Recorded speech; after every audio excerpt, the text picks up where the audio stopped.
Chapter 2. Shelter from the Storm. As the car rolled into the building, the girls were startled to hear the loud squawking of a flock of frightened chickens. Too late, they saw that they had not driven into an empty shed, but into one which was very much occupied. A small pig had been pinned in one portion of the room, and tethered to a post was a once white goat. 3 small children in soiled overalls cowered against the wall, one crying in terror at the surprise intrusion of the blue coop. A woman in a long faded calico dress had been cooking a stew at an oil stove. With spoon in hand, she stared open-mouthed at the girls, while her husband, unshaven, straw hat sat back on his head at the rakish angle, slowly came towards the car.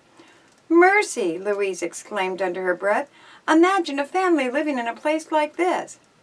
Retreat out of the question, for the engine of the leaping Lena had gone dead, and Penny knew without trying it would not start again until the spark plugs had thoroughly dried.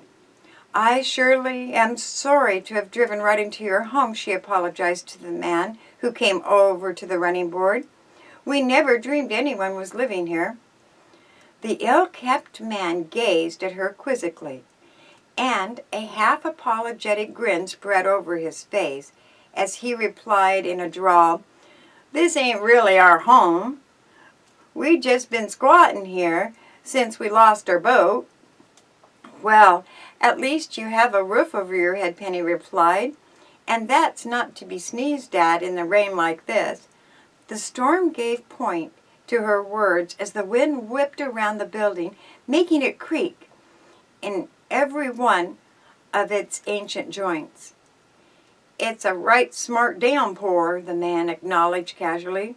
"Won't you ladies get down and make yourselves at home?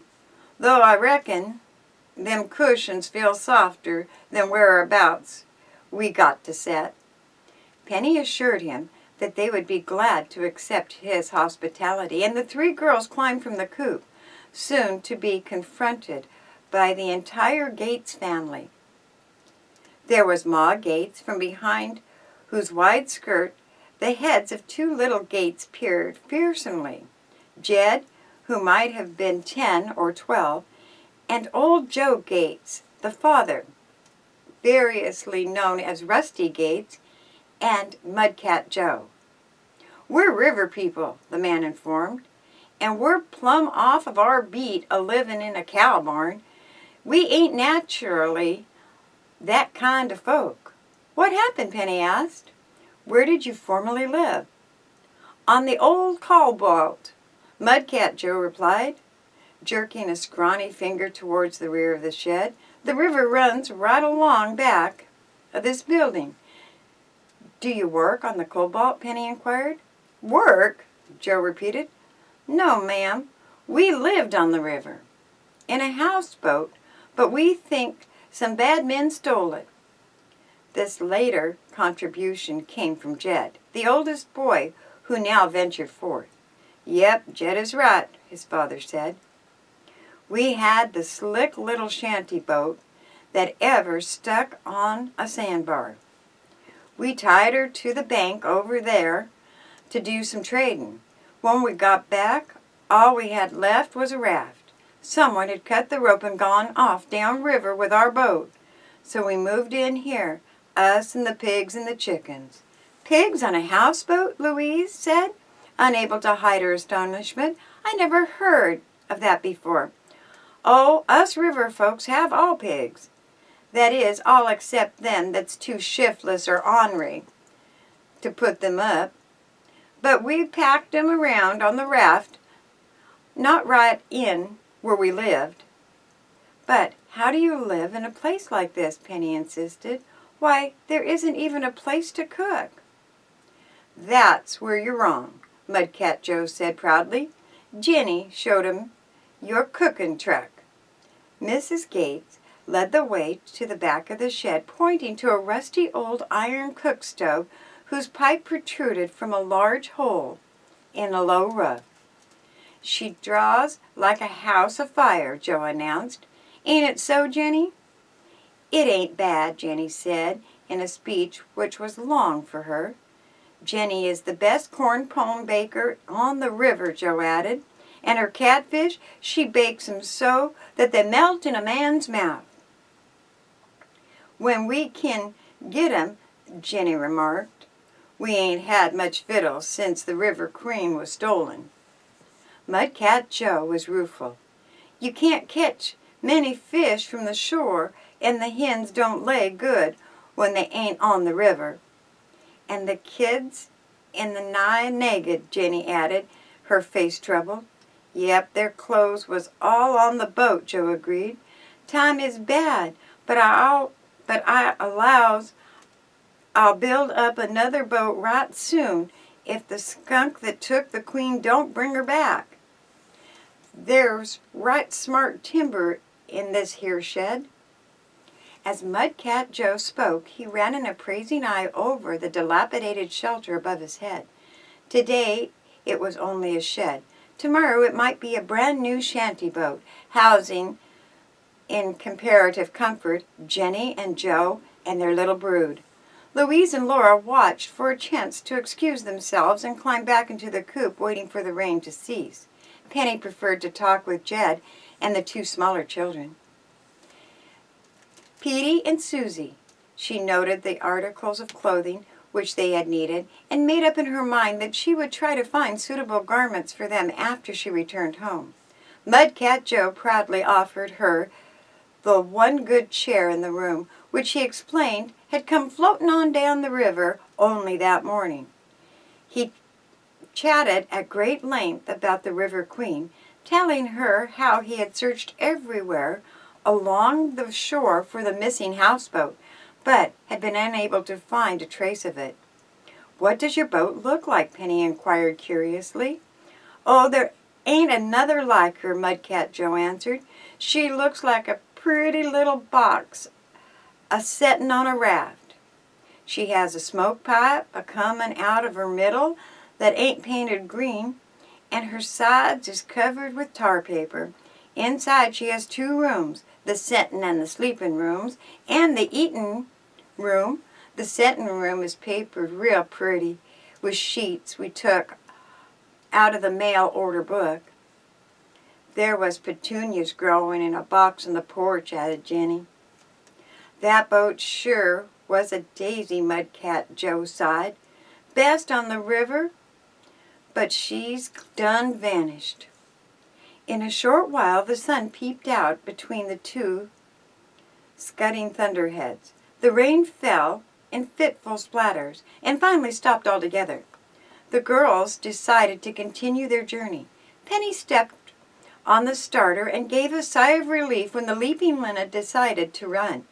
The Gates family gathered around the coop to bid the girls goodbye. Thank you for giving us shelter, Penny said to Mudcat Joe. You're right welcome, miss. Where are you all going now? Down to White Falls, if the car is willing. Is it far from here? 2 miles by river. Reckon it's quite a spell farther by way you're going. As Penny was starting to shift gears, Mudcat thought of something more he wished to say. He crowded close, shouting above the roar of the engine. Say, if you see anything that looks like the River Queen down that way, I'd be obliged if you'd let me know. We need that boat back mighty bad. We'll keep an eye out for it, Penny promised. With the Gates family waving goodbye, she backed from the shed to the road. The pavement was wet and slippery, but already the sun had struggled through the clouds. Well, that was an experience, exclaimed Louise, when they were well on their way towards White Falls. You don't have a way of getting into the strangest places, Penny, such as Osandra's seance parlor, for example. Osandra's seance parlor? Repeated Laura, deeply puzzled. Oh, just one of Penny's many adventures, Louise chuckled. Don't tell me you didn't read about it in the newspaper. I'm afraid I didn't. Well, everyone else in Riverview and the surrounding territories saw the account. Louise went on. Penny had a signed story in the paper entitled Tale of the Witch Doll, which was played up on the front page. I must be dumb, Laura confessed. I still don't understand. It's too long a story to tell in full detail, Louise replied. Penny had a little spare time, so she went out and solved a mystery about a weird-looking witch doll. I shiver yet when I think of it. Incidentally, she saved the life of the great Osandra and aided in the capture of an escaped convict. Don't forget the reward, Penny added. I suppose you had no part in all the excitement, Lou. Not worth mentioning. Say, why don't you devote your talents to Mudcat Joe's cause? He'd appreciate it. You mean the Vanishing Houseboat? Penny inquired, slowing the car to avoid a hard bump. Well, that's an idea. I can't understand how anyone would be so low as to steal from such poverty-stricken people. Oh, the boat may have just been floating down on the river, Louise answered. Mudcat said that the rope had been cut. That's so. Well, Penny, perhaps we can solve the mystery of what became of the vanishing houseboat. I'm afraid it doesn't interest me deeply, Penny replied. I do mean to take the Gates family food and clothing, and they should have a better place to live. That old shed must be freezing cold at night. By the time the girls had reached White Falls, a small town of perhaps 1,000 inhabitants, due to its location on the Cobalt River, the community had once been prosperous, but now many old dwellings were deserted, and the entire place had a sleepy, we've seen better days appearance. Well, we're here, said Penny, parking the car in front of the restaurant at the edge of the business section. I wonder where we'll find the old mansion. The advertisement gave no address, contributed Laura. I'll run into the cafe and inquire, Penny offered. She returned in a moment, but did not climb back into the car. She stopped at the right place, girls. Old mansion is next door. Next door? Laura exclaimed, turning to stare at a row of buildings. You don't mean that old house jammed in between the cafe and the Chinese laundry? I'm afraid that's the place, all right. It's so run down, said Laura. There's no yard, and the rear of the building borders directly on the river. How could they call it a mansion? Someone did have plenty of imagination, Penny agreed. But then, I judge the house has seen better days. That laundry, for instance, appears to have been built quite recently. I wouldn't apply for the position if I were you, Laura, added Louise. No, added Penny. If you don't care for the look of it, we'll simply drive back. Laura stared again at the shabby wooden building whose sagging porch fronted the street, and after an obvious struggle within herself, she determinedly said, No, it's probably all right inside. Anyway, I'm desperate for a job. If the place is still open, I'll take it. She stepped from the car and started towards the house, walking slightly ahead of her friends. Wait a moment, Louise, Penny said quietly. I have to lock the car. She fumbled with the key, and then, when Laura was beyond hearing, said in an undertone, Louise, I don't know what to do. There's something I should tell Laura, and yet I'm afraid it will upset her. Louise glanced at her chum in astonishment. About the old mansion? She asked. Yes. A strange thing happened. When I asked the cafe owner to direct me to the place, he gave me the queerest look. The house is next door, he said. But take my advice and don't spend a night there. Do, do, do, do.